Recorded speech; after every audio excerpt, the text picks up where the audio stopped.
चाहे वो अदानी हो चाहे वो कासेंसस हो, जो ज़रूरी बातें हैं उसका कुछ नहीं होगा, मगर इजराइल हो, बॉलीवुड हो, क्रिकेट हो, उस पर चलते जाएंगे। अदानी तो आपने इसके चिपका दिया, वो तो छूटेगा नहीं, गांव गांव चला गया अदानी का।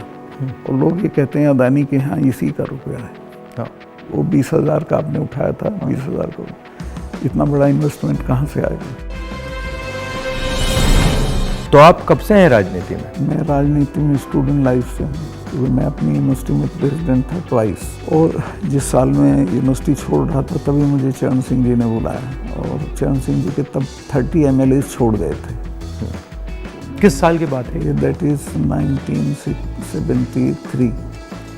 तो उन्होंने कहा सतपाल देखो बेईमान, मैंने पार्टी बनाई थी किसानों की, मुझे छोड़ दिया।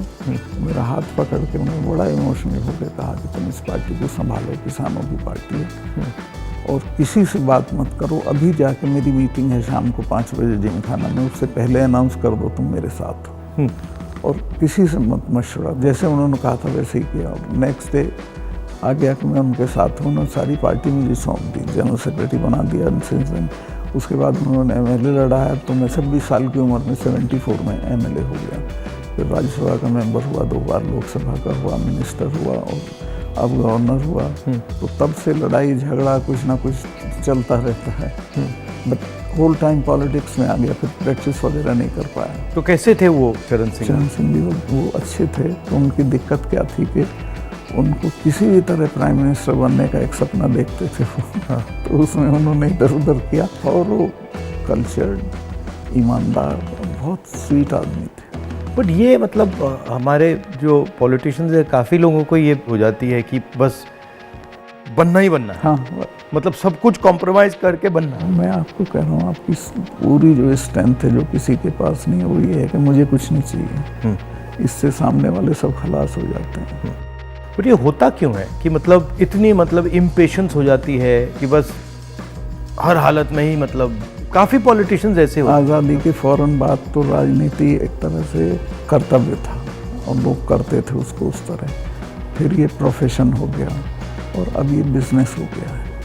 आप जम्मू कश्मीर में जब थे, जी, मतलब बड़ा कॉम्प्लिकेटेड टाइम था, बहुत कॉम्प्लिकेटेड। उसके बारे में आपकी क्या राय है? क्या मेरी ये राय है कि जम्मू कश्मीर को आप ज़बरदस्ती या फौज से ठीक नहीं रख सकते हैं।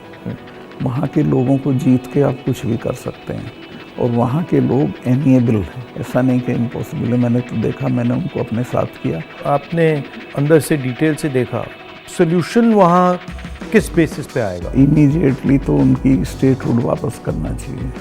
उनको इतना 370 नहीं चुभा जितनी स्टेटहुड लेकर यूनियन टेरिटरी बनाना चुभा। और यूनियन टेरिटरी इन्होंने किस लिए बनाया, जो मुझे लगता है, मुझे नहीं बताई वो बात। इनको ये अंदाज़ा था कि पुलिस रिवोल्ट कर जाएगी, जबकि ऐसा नहीं था। पुलिस इतनी फेथफुली रही भारत सरकार के साथ कि ईद का महीना था, एक सिपाही ने छुट्टी भी नहीं मांगी, वहीं लाइन में रहे। तो एक तो स्टेटहुड, और उनका प्रॉमिस भी है अमित शाह का हाउस में, उसको इमीडिएटली वापस करना चाहिए, और फिर इलेक्शन करा देने चाहिए। बट जब मैं जम्मू गया, ये जम्मू के लोगों को भी ये लगता है कि हमारा मतलब स्टेटहुड ले लिया। हाँ, उससे तो वो भी खुश नहीं है। सबसे ज़्यादा कोई चीज़ चुभी है। तो ये मतलब कर क्यों नहीं रहे इसको? पता नहीं, मेरी बात हुई, मैंने कहा वापस कराइए, तो बोला कह दिया होगा, क्या जरूरी है वापस कराना, चल तो रहा है सब ठीक। कहाँ ठीक चला, सारी इंसर्जेंसी वापस आ गई है, टेररिस्ट एक्टिव हो गए। अब तो काफ़ी घटनाएं अब तो जगह जगह हो रही हैं। राजौरी में रोज़ होता है, ऊपर कश्मीर वैली में रोज़ कुछ ना कुछ होता है। आपकी क्या राय है उसके बारे में, पुलवामा के बारे में? पुलवामा के बारे में मैं ये तो नहीं कहता इन्होंने कराया, बट पुलवामा में इन्होंने उसको इग्नोर किया और पॉलिटिकल इस्तेमाल किया अपने लिए। क्योंकि उसमें इनकी स्पीचेस हैं जिसमें ये कहता है कि जब वोट देने जाओ तो पुलवामा की शहादत को याद रखना। जैसे ही मैंने पुलवामा के बारे में सुना, मुझे पता लगा कि हमारे जो शहीद हैं एयरपोर्ट आ रहे हैं जी। तो मैं सीधा एयरपोर्ट गया। हमारी सिक्योरिटी वालों ने मुझे कहा कि नहीं आप मत जाइए, मगर मैंने कहा मैं जा रहा हूँ। तो मैं एयरपोर्ट में चला गया, और एयरपोर्ट में उस टाइम मुझे कमरे में बंद कर दिया, और मुझे कहा कि देखिए आप कमरे से नहीं निकल सकते। मैंने कहा मतलब? तो उधर वो सब शहीद आए थे, वहाँ पे आर्मी के लोग थे, प्रधानमंत्री आ रहे थे, और मुझे मतलब लिटरली चाबी से बंद किया कि आप बाहर नहीं जा सकते। मैंने सिक्योरिटी वालों से बोला ये मतलब ऐसे कैसे कर सकते हैं, और फिर लड़के मैं वहाँ से निकला। तो मुझे लग रहा था कि एक पूरा वहाँ पे शो सा क्रिएट हो रहा हाँ वो था ही, वो प्रधानमंत्री को श्रीनगर जाना चाहिए था, राजनाथ सिंह आए थे, मैं था, हम लोगों ने श्रद्धांजलि दी थी, प्रधानमंत्री को उसी दिन जाना चाहिए था। नहीं, मगर मुझे उसमें क्या शौक लगा कि ऐसे लग रहा था कि एक कोई बड़ा इवेंट सा हो रहा है ना इसके लिए, और वहाँ पे प्रधानमंत्री आए हैं और ये पूरा मतलब जैसे देश को दिखा रहे हैं कि भैया देखो, काफ़ी डिस्टेस्टफुल सा था। जिस दिन ये हुआ तो ये नेशनल कॉर्बेट पार्क में शूटिंग करा रहा था अपनी, तो ये अवेलेबल मैंने 3-4 बार कोशिश की, मिला ही नहीं मुझको। 5 या 6 बजे इसका फ़ोन आया, हाँ सतपाल भाई क्या हुआ? मैं कहा हमारे इतने लोग मर गए हैं और हमारी गलती से मरे हैं। तो बोला नहीं चुप रहना, अभी कुछ नहीं बोलना इस पर। फिर 1 घंटे बाद ये डोभाल जो मेरा क्लास फेलो रहा लॉ में मेरठ में, तो इसका फ़ोन आया, सतपाल भाई आप बोल दी। मैं 2 चैनल को बोल चुका था ये बात, तो इन्होंने कहा नहीं कुछ नहीं बोलना है इस पर। मैं कहा ठीक है, मैं समझा कुछ जांच वाँच कराएंगे, उस पर असर पड़ेगा। कुछ भी नहीं। तीसरे दिन इनका आ गया कि ये पुलवामा की शहादत को याद रखो और अब हम बालाकोट करेंगे, ये करेंगे, वो करेंगे। और अभी तक उसमें कुछ नहीं हुआ? कुछ नहीं, करना भी नहीं है इसमें। पुलवामा के शहीद जिस तरह हुए थे इसलिए हुए कि उन्होंने 5 एयरक्राफ्ट मांगे थे। अगर वो मेरे से मांग लेते तो मैं इमीडिएटली कर देता। मैं तो वहाँ स्टूडेंट्स जब जम्मू में फंस जाते थे वर्ष में, उनको एयरक्राफ्ट से, क्योंकि दिल्ली में एयरक्राफ्ट इमीडिएटली मिलता है किराए पे। 4 महीने तक एप्लीकेशन उनकी पड़ी रही होम मिनिस्ट्री में, और 4 महीने बाद वो खारिज कर दी कि नहीं देंगे। तब वो सड़क से चले। इतना बड़ा, मतलब 4 महीने के लिए वो चले ही नहीं? चले ही नहीं, इसलिए कि वो सड़क से चलना बिल्कुल इनसिक्योर होता है, वो उनके उसमें नहीं है सिस्टम में। 5 जहाज़ मांगे थे उन्होंने, वो नहीं दिए। 4 महीने तक लटकाए रखे। और तो 4 महीने के लिए क्या होल्ड पे थे क्या? होल्ड पे थे सब। मेरे सामने नहीं आई, अगर मेरे सामने आई होती तो मैं उसमें कुछ करता। That was between CRP and home ministry. लेकिन ये थी कि अटैक हो सकता है। इसके अलावा वो जो गाड़ी टकराई थी वो 10 दिन से घूम रही थी वहाँ, पूरा आप समझिए कि भरी हुई विस्फोटक से। वो कैसे, मतलब इतना एक्सप्लोसिवली कैसे, मतलब ऐसे घूम रही थी? सिस्टम नहीं था ठीक से। और जब मैं गया हूँ फिर पुलवामा होने के बाद, तो जो 10 किलोमीटर का स्ट्रेच है उसमें लगभग 8-10 लिंक रोड मिलती हैं। एक भी सैनिटाइज नहीं थी उस दिन। बल्कि हम तो जब अपनी पुलिस को भेजते थे कश्मीर की, तो पूरी रोड पे सिविल ट्रैफिक बिल्कुल रोक देते थे, सैनिटाइज कर देते थे, तब भेजते थे। ना हाईवे सैनिटाइज था, ना वो लिंक रोड। और लिंक रोड जहाँ हाईवे में मिलती है वहाँ रिवाज ये है कि वहाँ एक जिप्सी खड़ी होनी चाहिए जो उसे रोक दे कि नहीं भैया काफिला चला जाए CRP का, तब जाना। ब्लॉक कर? कुछ नहीं था, there was nothing like that. तो जब आप वहाँ गए, जैसे पॉलिटिक्स में हम ऐसी घटनाओं में जाते हैं, तो जब हम कहीं पहले पहुँचते हैं, कोई माइंड में कोई फीलिंग आती है, तो इसमें आपकी क्या फीलिंग आई थी जब आप पहली बार वहाँ गए? आप मेरा यकीन करेंगे, आई वॉज इन टीयर्स। तो मैंने इसको फ़ोन किया, मुझे नहीं मिला। जब 5 बजे मेरी बात हुई तो मैंने कहा हमारी गलती से हुआ ये। तो बोला नहीं इस पर आपको चुप रहना है। मैं चाहता था कि कुछ सर इसमें कटने चाहिए जिनकी जिम्मेवारी थी। कुछ भी नहीं, किसी का नहीं, कुछ नहीं हुआ। उसको इलेक्शन के लिए यूज़ करना चाहते थे कि ये पाकिस्तान ने किया, हमारे जवान मारे और अब हम हराएंगे। भारत जोड़ो यात्रा में हम वहीं से निकले, एक्चुअली साइट से निकले, पुलवामा से। तो मुझे ये लग रहा था कि जो आपने बोला कि ऐसी जगह पे, स्ट्रेटेजिक जगह पे इतना एक्सप्लोसिव कहाँ से आ गया, कैसे आया, वो मेरे दिमाग में क्वेश्चन था। सारा पाकिस्तान से आया था, बट इतना 600-300 किलो। हाँ, ये बॉर्डर तो हमारा पोरस है, और ये इतना एक्सप्लोसिव इंडिजिनसली प्रोक्योर करते तो वो बात फैल जाती। ये 10-12 क्विंटल तो आया हुआ था, उसमें से ये गाड़ी पूरी भरी थी एक्सप्लोसिव से। और बताया मुझे जब मैं गया कि साहब ये तो 10-12 दिन से घूम रही थी गाड़ी। जो गाड़ी चला रहा था उसका भी, मालिक का, दोनों का टेररिस्ट रिकॉर्ड था। दोनों कई बार गिरफ्तार हो लिए थे, फिर छूट गए थे, फिर गिरफ्तार हुए थे, फिर छूट गए थे। अच्छा। तो उन पर कोई निगाह नहीं थी इंटेलिजेंस एजेंसीज की। यहाँ मीडिया में, मतलब मैं देख रहा था, यहाँ पे इतना बड़ा कास्ट सेंसस का मुद्दा है, बट अब आजकल बस इजराइल कास्ट सेंसस को नहीं दिखा। मतलब जो, चाहे वो अदानी हो, चाहे वो कास्ट सेंसस हो, जो ज़रूरी बातें हैं उसका कुछ नहीं होगा। मगर इजराइल हो, बॉलीवुड हो, क्रिकेट हो, उस पर चलते जाएंगे। अदानी तो आपने इसके चिपका दिया, वो तो छूटेगा नहीं, गांव गांव चला गया अदानी का। और लोग ये कहते हैं अदानी के यहाँ इसी का रुपया है। हाँ, वो 20,000 का आपने उठाया था, 20,000 को इतना बड़ा इन्वेस्टमेंट कहाँ से आएगा? कल ही एक स्टोरी आई है कि ये कोयले के प्राइस इन्फ्लेट कर रहा है। वहाँ से इंडोनेशिया से कोयला नाव में जाता है और यहाँ पहुँचते उसकी प्राइस इन्फ्लेट हो जाती है और फिर लोगों को बिजली के लिए ज़्यादा रेट देना पड़ता है, मगर वो भी मीडिया ने कहीं नहीं उठाया। भारत जोड़ो यात्रा में मुझे एक बात समझ आई कि कितना भी मीडिया पे कंट्रोल हो, अगर आदमी डायरेक्ट जनता के पास जाता है हाँ तो फिर तो नहीं चलता। जनता ओनली आंसर है, जनता के पास जाना। और अगर आप जनता के पास जाते हैं तो बहुत जल्दी जनता को बात समझ आ जाती है, वो टाइम नहीं लगता। नहीं, जनता तो अवेयर है देश में, ऐसा नहीं उन्हें मालूम नहीं है, बट उन पे कोई प्लेटफॉर्म नहीं है, कहाँ कहें, किसको कहें। उनके रिप्रेजेंटेटिव भी ऐसे ही गए गुजरे हैं सब। पहले मैंने पार्लियामेंट में स्पीच दी कास्ट सेंसस के बारे में।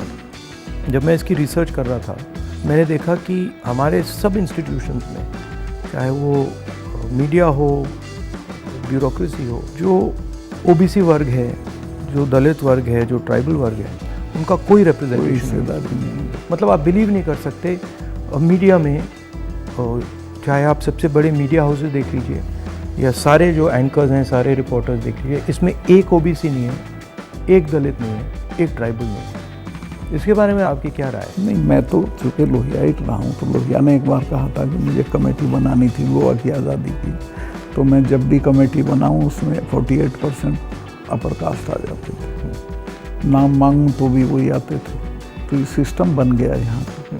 इसको चेंज करने का आपकी राय क्या है? एक तो इसको कंपलसरी करना पड़ेगा, भाई इतने % हो, जैसे नौकरियों में हो गया उस तरह से। और दूसरे उन वर्गों में थोड़ा चेतना बढ़ानी पड़ेगी, तुम इन पेशों में आओ। बट इसमें इंटरेस्टिंग बात यह है कि जो स्थिति है एक्चुअली इंस्टीट्यूशनल स्ट्रक्चर में हिंदुस्तान में, उसके डिटेल्स ओबीसी वर्ग को भी नहीं मालूम, दलित वर्ग को भी नहीं मालूम। आपने थोड़ा मतलब मैंने तो थोड़ा सा छुआ है, बट एक्चुअली किसी को नहीं मालूम, पता ही नहीं है। सही कह रहे हैं। क्यों? क्योंकि पूरा जो इन्फॉर्मेशन का सिस्टम है उसमें कोई ओबीसी नहीं है, कोई दलित नहीं है, कोई वो भी उन्हीं के हाथ में है। तो एक प्रकार से लाउड स्पीकर ऑन कर देते हैं और इतना लाउड करते हैं कि कोई कुछ बोल नहीं सकता। जैसे आपने पुलवामा की बात की, कास्ट सेंसस की बात की, अदानी की बात की, बस loudspeaker, Modi ji loudspeaker on कर देते हैं और जितना चिल्लाना चाहो चिल्लाओ, कुछ नहीं होता। कुछ दिन पहले मैं दिल्ली में 3-4 घंटे बढ़इयों के साथ काम किया, तो वो मुझे बता रहे थे कि हम सोफ़ा बनाते हैं, चेयर बनाते हैं, टेबल बनाते हैं, मगर जिस शोरूम में वो बिकता है उसमें हम जा नहीं सकते। मतलब काम हमारा, मेहनत हमारी, मगर फल हमारा नहीं। और कितना गुना एनहांस करके पैसा लेते हैं उसका। इनको तो कुछ मिलता नहीं गरीबों को, तो बहुत ही एक्सप्लॉयटेटिव सिस्टम है। तो अगर आप जीएसटी देखें, जीएसटी भी इनडायरेक्ट टैक्स है, उसमें छोटे व्यापारी, किसान, मजदूर वो टैक्स भरते हैं। डिमोनेटाइजेशन भी उनके खिलाफ हथियार था। किसान आंदोलन में तो आपने काफ़ी कमेंट किया है, वो भी मतलब उनके घर में से पैसे निकालने का तरीका था। नहीं, वो तो इनका मैं बताता हूँ, अगर आप नहीं हटाओगे इस बार तो खेती को तो ये पूरी तरह खत्म, मतलब किसान छोड़ के भाग जाएगा और ये कॉरपोरेट को दे देंगे। इनका ये इरादा है। मैं तो खेती करता था, मेरे गांव में पूरी यूपी की सबसे बड़ी काश्त थी। हमारे चाचा थे, उनके पास 2,500 बीघा ज़मीन थी। और आज मैं जाता हूँ तो सब के लड़के शहर में आ गए हैं, क्योंकि एजुकेशन नहीं है, हेल्थ सर्विसेज नहीं है और सिक्योरिटी नहीं है, तो वो बटाईदार को देके वो धीरे धीरे ख़त्म हो जाएगी खेती। खेती को ख़त्म करेंगे, फौज ख़त्म करी दी से ये ला के अग्निवीर में कौन इतने से अरसे के लिए अपनी जान देगा। तो ये शने शने सब लोगों को, ये हर इंस्टीट्यूशन को पकड़ के ख़त्म कर देते हैं। इनकी मतलब इमीडिएटली ये, चाहे वो सेना हो, सरकार हो, ब्यूरोक्रेसी हो, इलेक्शन कमीशन, जैसे इनके हाथ पड़ता है वो अपने लोगों को बैठा के कुछ ना कुछ उल्टा। मैं आप एक स्टडी करा लीजिए, सेंट्रल यूनिवर्सिटी के जो वाइस चांसलर्स हैं पिछले 1 साल में लगे हैं, वो 100% वो हैं जिनके संघ से कनेक्शन थे। उसके बिना आप कोई नौकरी नहीं पा सकते हैं आज। और सेंट्रल यूनिवर्सिटी की तो बिल्कुल नहीं पा सकते हैं। जो इंटर कॉलेज के प्रिंसिपल होने लायक भी नहीं थे वो वीसी लगे हुए हैं सब जगह। मतलब इनका शिक्षा का सिस्टम नहीं रहा, अब कंट्रोल का, माइंड कंट्रोल का सिस्टम बनाने की कोशिश। आपके मुताबिक इम्प्रूवमेंट लाने का क्या तरीका है? देखिए, सबसे बेसिक सवाल है कि किसान को उसकी फसल का दाम सही नहीं मिलता है और उसके चलते वो हर साल गरीब होता जाता है। जो एक फसल का दाम पिछले साल था, खाद का और बाकी चीज़ों का जो दाम था, उसकी तुलना में इस साल में और फ़र्क हो जाता है। तो उसकी परचेजिंग पावर हर साल कम होती चली जाती है और उसे पता नहीं चलता कि डजंट नो कि मैं गरीब हो रहा हूँ, लेकिन वो गरीब हो जाता है क्योंकि उसके जितना एक मन गेहूँ में पिछले साल खाद खरीद सकता था, इस साल नहीं खरीद सकता, इस साल ज़्यादा गेहूं देना पड़ेगा। तो वो जो उसकी परचेजिंग पावर कम होती है उसको एहसास ही नहीं है, पता भी नहीं चलता है। तो वो तो मैंने देखा जब पब्लिक मीटिंग्स में बताते तो कहते हमें तो पता ही नहीं था ये। मैं कहा भाई तुम्हें पता ही नहीं, तुम गरीब हो रहे हो। तो उन्हें सुन के बुरा लगता है। फिर मैं समझाता हूँ, बताओ पिछले साल इतने गन्ने में कितना सामान खरीदते थे, इस साल कितना खरीदते हो। तो सबसे पहले है कि जो पैरिटी ये है एमएसपी इसको लागू करना चाहिए। एमएसपी में ये नहीं कि सरकार सारी फसलों का एमएसपी दे, लेकिन एमएसपी करने से बाज़ार गिरेगा नहीं। और एमएसपी है इसलिए कि बाज़ार एक ख़ास जो आपने दाम तय किया उससे नीचे गिरेगा तो सरकार इंटरवीन करेगी। और ये पंडित जी के ज़माने से जो नागपुर सम्मेलन में जवाहरलाल जी ने कराया था ये कि हम इंटरवीन करेंगे और ख़रीद लेंगे। तो एमएसपी का लागू होना बहुत ज़रूरी है। और एमएसपी पे इन्होंने किसानों से धोखा किया। जब किसान कानून वापस लिए तो कहा था हम एमएसपी करेंगे और आज तक नहीं किया। वो क्यों नहीं किया? क्योंकि अडानी ने बड़े बड़े गोदाम बना दिए, फसलें एक दाम पे खरीद ली, अगले साल उनके दाम बढ़ जाएंगे, वो बेचेगा। एमएसपी होगा तो किसान इनको सस्ते दाम पे नहीं देगा। तो एमएसपी का होना सबसे ज़्यादा ज़रूरी है। फिर जो उसके लिए आप खाद, बिजली, पानी जो भी सरकार देती है उसके दामों पे कंट्रोल करना पड़ेगा, वो बेतहाशा ना हो, ताकि वो जो मैंने बताया जो फ़र्क रहता है खरीद बेच का वो ना हो। जो आप कह रहे थे, ये जो अदानी जी हैं, इन्होंने पूरा जो स्टोरेज का इंफ्रास्ट्रक्चर है अपने हाथों में ले लिया है। इसका इफ़ेक्ट मैंने जम्मू कश्मीर में देखा, इसका इफ़ेक्ट हिमाचल में दिखता है, अलग अलग स्टेट्स में, हरियाणा, पंजाब में। हरियाणा में तो पानीपत में बड़े बड़े गोदाम बना दिए। तो पूरा मतलब इस जो स्टोरेज का इंफ्रास्ट्रक्चर ये कैप्चर कर लिया। तो फिर जब भी ये प्राइसेस को मतलब ऊपर नीचे फाइन ट्यून करना चाहते हैं, कर देते हैं, तो ये किसानों को मतलब नुकसान, डायरेक्ट नुकसान पहुंचाते हैं। जब तक इनके खिलाफ हल्ला बोल नहीं होगा तब तक सुधरेंगे नहीं, या फिर सरकार बदल जाए। अभी तो इन्हें टोटल प्रोटेक्शन है। मगर मैंने देखा है कि जनरली सरकारों के पास जो किसान का जो स्टोरेज की कैपेबिलिटी होती है उसके बारे में सरकारें ज़्यादा नहीं सोचती। उस ज़्यादा नहीं, बिल्कुल नहीं सोचती। आप नॉर्थ ईस्ट में भी थे? हाँ, मेघालय। वो मुझे पनिशमेंट पोस्टिंग दी गई थी गोवा के बाद, क्योंकि गोवा में मैंने करप्शन के बारे में बहुत बोला था। लेकिन वो अच्छी तो आपको गोवा से हटा दिया गया? हाँ, गोवा से हटा के नॉर्थ ईस्ट भेज दिया गया था। तो कश्मीर से हटाया, फिर गोवा से हटाया, फिर मतलब सब जगह 5 तबादले किए इन्होंने मेरे, जैसे सरकारी कर्मचारी के करते हैं। तो नॉर्थ ईस्ट बेटर था, वहाँ 12 ज़िले थे, गोवा में 2 ज़िले थे। और मेघालय बहुत अच्छी जगह है, कोई झगड़े टंटे की नहीं है, रिलैक्स लोग हैं। जी हाँ, रिलैक्स अच्छे लोग हैं। संगमा साहब का लड़का चीफ मिनिस्टर था, तो उससे बहुत बढ़िया रिलेशनशिप रही, कोई दिक्कत नहीं हुई मुझे। तो मणिपुर के बारे में क्या राय है आपकी? वहाँ मतलब पूरा फेल्योर है सरकार की। चीफ मिनिस्टर जा नहीं सकता, कुछ कर नहीं सकता, लेकिन उसको अभी तक हटा नहीं रहे हैं। ये जम्मू एंड कश्मीर का भी ऐसे ही प्रयोग करते हैं, पंजाब का भी ऐसे ही प्रयोग करते हैं, मणिपुर का भी ऐसे ही प्रयोग करते हैं। मैं गया मणिपुर में, वहाँ जो आप कह रहे हैं बिल्कुल सही है, वहाँ कोई कंट्रोल नहीं। पूरी क्राउड निकल आई थी। आप तो कोई कंट्रोल ही नहीं था, मतलब बिल्कुल एक स्टेट बचा ही नहीं है, 2 स्टेट बन गए हैं, एक इस तरफ और दूसरा दूसरी तरफ। नॉर्थ ईस्ट सेटल्ड था, इन्होंने डिस्टर्ब कर दिया। सब जगह ये कुछ ना कुछ मतलब अपना करते रहते हैं। और 6 महीने की बात है, मैं लिख के दे रहा हूँ, बिल्कुल नहीं आएंगे पावर में। नहीं, एक्चुअली अगर ज़मीन पे जाएं तो बहुत नफरत है लोगों को, बहुत शदीद, पूछिए मत आप। मुझे लगता है कि हिंदुस्तान की राजनीति में आज दो विचारधाराओं की लड़ाई है, एक आरएसएस गांधी वाली, एक आरएसएस और एक गांधी वाली, और दोनों एक प्रकार से हिंदुइज्म के एक्सप्रेशन हैं। दोनों एक विजन है हिंदुइज्म का, एक अहिंसा का, एक भाईचारे का, और दूसरा जो आरएसएस का, जिसको मैं डिस्टॉर्टेड विजन कहता हूँ, वो नफ़रत का, हिंसा का। तो इस फाइट के बारे में आप क्या सोचते हैं? मेरा यही सोचना है कि हिंदुस्तान कंट्री के तौर पे तभी सरवाइव करेगा जब वो लिबरल हिंदुइज्म के रास्ते पे चलेगा, जो गांधी का विजन है। गांधी ने ऐसे ही नहीं कहा था, गांधी ने इस देश को जितना समझा था किसी ने नहीं समझा था। वो गाँव गए थे, जगह जगह गए थे, और वो इस नतीजे पर पहुँचे थे कि नहीं, बाकी बातें बेकार हैं, ये ठीक है रास्ता। तो हिंदू का जो लिबरल हिंदू थॉट है वही रहेगा तो देश सरवाइव करेगा, वो टुकड़े टुकड़े हो जाएगा अदरवाइज। और ये कोई राजनीतिक बात नहीं है, मुल्क के अस्तित्व के लिए ज़रूरी है कि हम मिलजुल के रहें, एक दूसरे के साथ रहें, झगड़ा ना करें।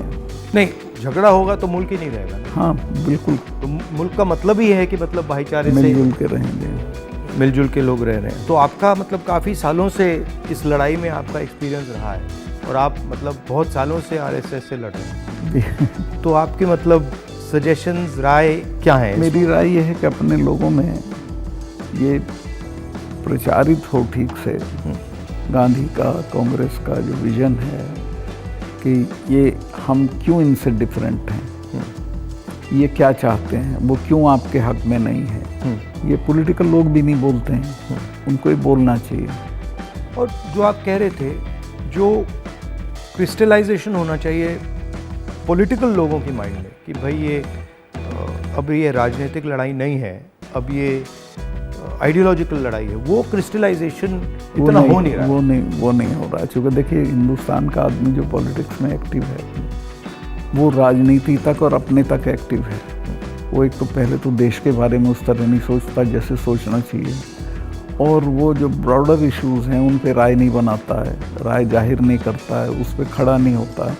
तो वो हम पॉलिटिकल लोगों को करना पड़ेगा। और इसमें ये भी है कि जो जैसे मैंने कहा कि इन्फॉर्मेशन का सिस्टम जो है आसानी से राय बनाने भी नहीं देता, तो डिस्ट्रैक्ट करता रहता है। तो इन्फॉर्मेशन का सिस्टम तो वन वे हो गया है, उसमें आपकी बात तो आएगी नहीं, जो दूसरी बात है वो आएगी। और लेकिन एक अच्छी चीज़ हुई है कि लोगों ने टीवी देखना बंद कर दिया, भरोसा चला गया है।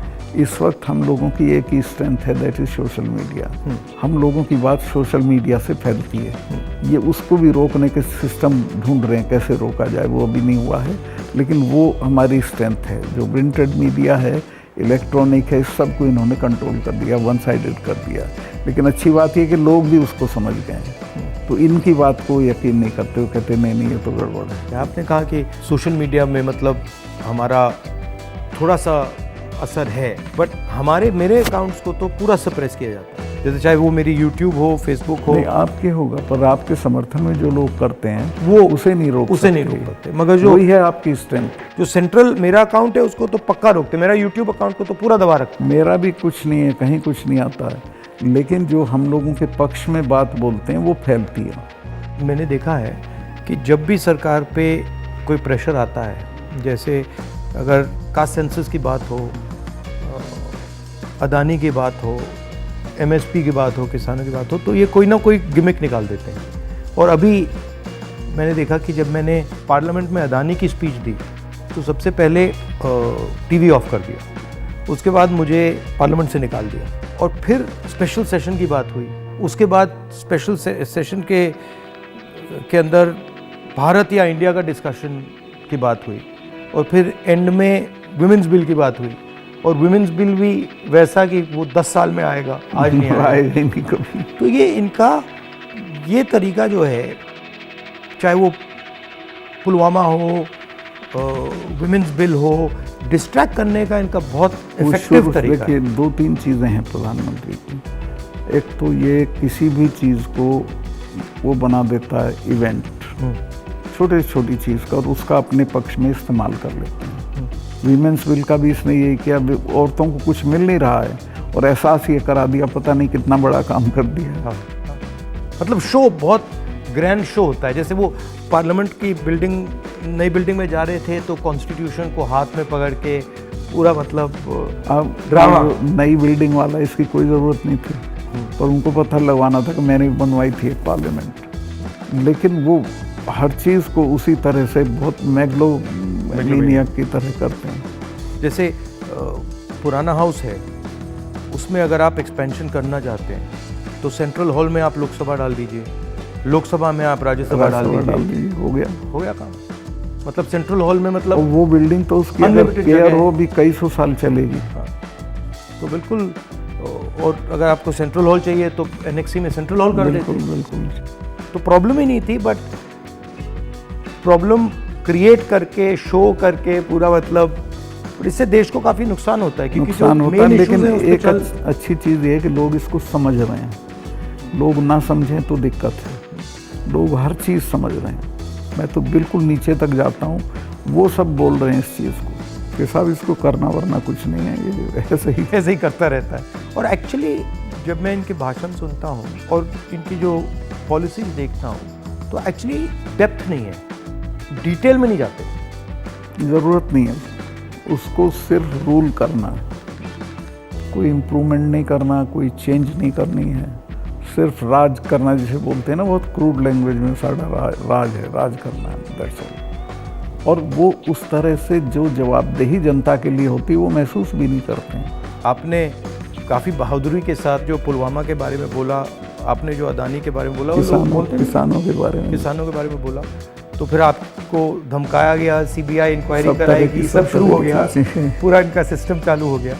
आप हैरत करेंगे, ये कानून है कि जो शिकायत करता है उसको सज़ा नहीं दी जाती। मैंने शिकायत की जिनकी की, उनका आज तक इंटरोगेशन नहीं हुआ। मेरे यहाँ 3-3 बार आ गए, मेरे स्टाफ के लोगों के फ़ोन ले गए सीबीआई वाले। मैंने कहा भाई तुम कुछ कर लो, मेरा कुछ नहीं बिगाड़ सकते, मैं तो फ़कीर हूँ, मेरे बिना कुछ है। तो तंग आ गए वो, लेकिन करना पड़ा। फिर यही कहते थे लास्ट में, साहब नौकरी कर रहे हैं। मैं कहता वो मुझे भी यही कहते थे कि भाई अब छोड़िए, मतलब हमें दबाया जा रहा है, हमें करना पड़ रहा है, इसमें कुछ है नहीं। उनकी भी मजबूरी है, उनकी मजबूरी है, क्या करें। हम बात कर रहे हैं तो इसके बाद में आप पर भी थोड़ा आक्रमण करेंगे। जब भी हम किसी से बात करते हैं एकदम आक्रमण शुरू हो जाता है उन पर। हाँ नहीं करेंगे, मेरे पे तो करते रहते हैं, ज़्यादा दिक्कत नहीं, आपको कोई फर्क नहीं पड़ता। थैंक यू, बहुत अच्छा लगा, हमें बहुत अच्छा लगा।